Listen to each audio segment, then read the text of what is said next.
আজকে একজনে দেখাইলাম গো মাদ্রাসার লাইনে একটা ছাত্র ছোট বাচ্চা তাহাজ্জুদ পড়তে গিয়া মরে গেছে।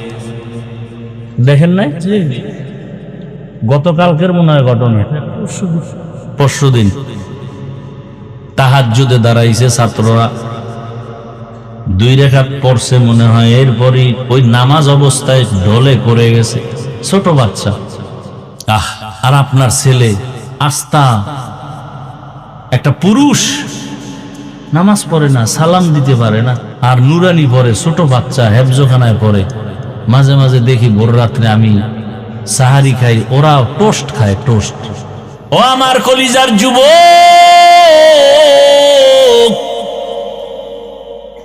তোমার জেনারেল লাইনের ছেলেটা যদি স্কুল কলেজে পড়ে নামাজ পড়ে, তুমি তোমার বিবেক দিয়া জবাব দাও, তোমার কপালে কার বরদোয়া লাগছে, তুমি পারো না কেন? তোমার মতো সন্তান রাস্তায় গাড়ি চালায় নামাজ পড়ে, কৃষি কাজ করে নামাজ পড়ে, নদীর মধ্যে মাছ ধরে নামাজ পড়ে, তুমি পারো না কেন? তোমার কপাল খারাপ, কারো বরদোয়া লাগছে বলো? অবশ্যই বরদোয়া লাগছে, হয়তো মা বাবার বরদোয়া লাগছে, কি জানি মায়েরে কথা বইলা কাদাইছো রে বাবা।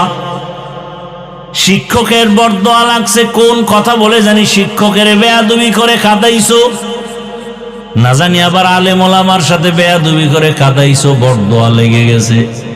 এই 3 জায়গার বরদোয়া লাগলে কপাল শেষ, আর এই 3 জায়গার দোয়া পাইলে তোমার মতো সফল জীবনওয়ালা কেউ হবে না। ডাক্তার জাকির নায়েকের এত সুনাম কেন? একজন হোমিওপ্যাথিক ডাক্তার।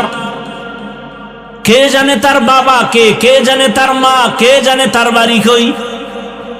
গোটা দুনিয়া তাকে চিনে ফেলেছে সম্মানের মহাব্বতে, টাকার কারণে না, ক্ষমতার বাহাদুরিতে না। একজন হোমিওপ্যাথিক ডাক্তারের এত সুনাম, অবশ্যই 3 জায়গার দোয়া লাগবে, মা বাবার দোয়া, শিক্ষকের দোয়া, ওলামায়ে কেরামের দোয়া।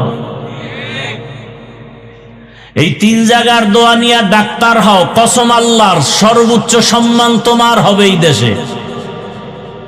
এই 3 জায়গার দোয়া নিয়ে তুমি ইঞ্জিনিয়ার হও, সর্বোচ্চ সম্মান।